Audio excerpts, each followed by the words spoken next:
My name is Prachi Ray, and I'm an intern at ubAdvocate under the guidance of Mr. Jeevan Prakash, Advocate on Record of Supreme Court of India. So I'm going to talk about who all can claim maintenance under Section 125 of Code of Criminal Procedure. Section 125 of CrPC is a means to provide speedy, inexpensive, and effective remedy against persons who refuse or neglect their duty to maintain persons dependent on them.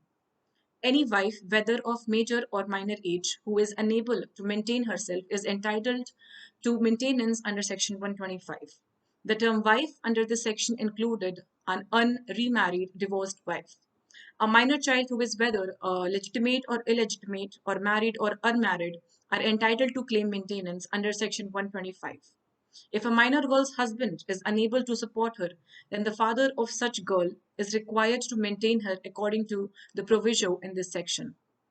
After attaining majority, a child, whether legitimate or illegitimate, as long as they are not married, daughter can claim maintenance under Section 125 by reason of physical or mental abnormality or injury, and the child is unable to maintain themselves pertaining to such reason.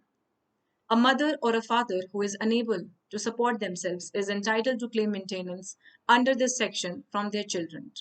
A stepmother with no child of her own and whose husband has expired, or if her husband is living and is not able to support her, or the mother is herself not able to maintain herself, then she too can claim maintenance from her stepson. Thank you. That was my topic.